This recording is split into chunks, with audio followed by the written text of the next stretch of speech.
वैष्णवी हगवणे मृत्यू प्रकरणानंतर आज संतोष देशमुखांचं जे कुटुंब आहे ते आज कसपटे कुटुंबाच्या भेटीला आलं होतं. माझ्याबरोबर धनंजय देशमुख आहेत. दादा, काय सांगाल, एकंदरीत हे सगळं प्रकरण पाहून किती दुःख होतं? नाही, ह्या दुःखातून आम्ही सध्या मागच्या 6 महिन्यापासून जातोय आणि दुःख हे वेगळं नसतं कुणाचं. एकदा घरातला माणूस कायमचा गेला की ते दुःख कधीही डोक्यावरचं कमी होत नसतं, परिस्थिती बदलत असते. परंतु दुःख हे कधीच कमी होत नाही.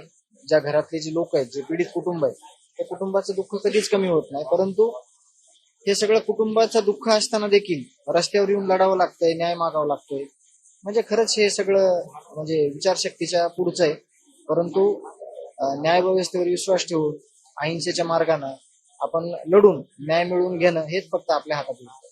एकीकडे आपण आतापर्यंत असं म्हणत होतो की दुसरे संतोष देशमुख होऊ नयेत, आता दुसरी वैष्णवी होऊ नये अशी सुद्धा हाक दिली जाते. एकंदरीत हुंडा प्रथा जी काही आहे यावरती काय? नाही, यावर मी एक कॉमन म्हणजे वाक्य बोलेल की बघा, पार्श्वभूमी सारखीच आहे. ज्यावेळेस अन्याय होतो, ज्यावेळेस काही गुन्हेगारी होते, ज्यावेळेस काही अपहरण होतात, त्यावेळेस जे पोलीस प्रशासन आहे, त्यावेळेस जी काही यंत्रणा आहे, त्या यंत्रणेनं जर एक गांभीर्यानं जर गोष्ट घेतली ती तर पुढच्या गोष्टी टळतात.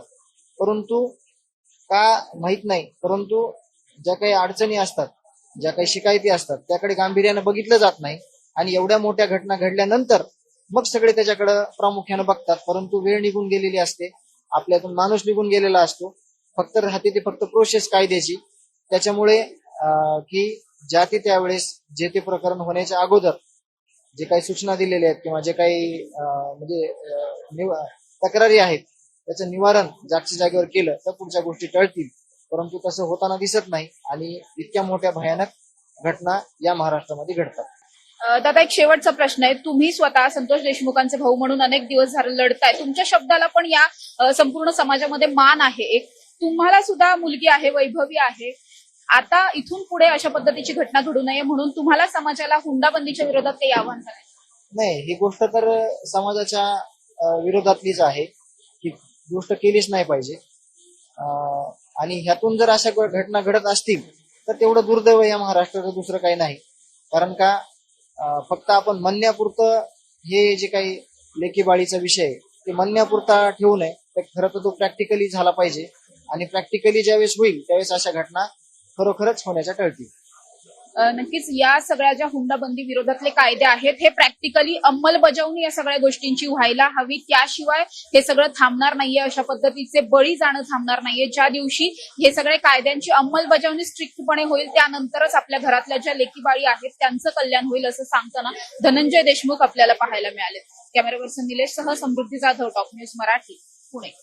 टेक्निकल आणि इंजिनिअरिंग एज्युकेशन देणारी नामांकित university BTech electronics and computer engineering 2025-26 या शैक्षणिक वर्षासाठी रजिस्ट्रेशन सुरू. पात्रता गणित विषयासहित इयत्ता 12वी उत्तीर्ण.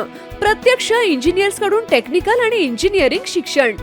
जागतिक प्रकल्पांचा अभ्यास, ग्लोबल करिअर घडवण्याची संधी अशा वैशिष्ट्यांनी सुसज्ज अजिंक्य DY Patil university, the innovation university.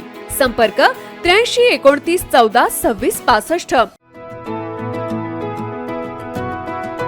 25 वर्षांचा प्रदीर्घ अनुभव व अत्याधुनिक तंत्रज्ञान यांनी सुसज्ज असे पुण्यातील आकाश आय क्लिनिक व लेझर सेंटर. रोबोटिक पद्धतीने वेदनारहित मोतीबिंदू शस्त्रक्रिया, तेही विना टाका व विना इंजेक्शन. मेडिक्लेमची सुविधा व सेम डे डिस्चार्ज. लेसिक लेझरने चष्म्यापासून कायमची मुक्ती फक्त 10 मिनिटात. काचबिंदू, रेटिना, ड्राय आय, मायोपिया अशा अनेक डोळ्यांच्या विकारांवर उपचार म्हणजेच आकाश आय क्लिनिक आणि लेझर सेंटर. CTR कंपनी जवळ, विमान नगर, नगर रोड, पुणे. संपर्क 8888173100.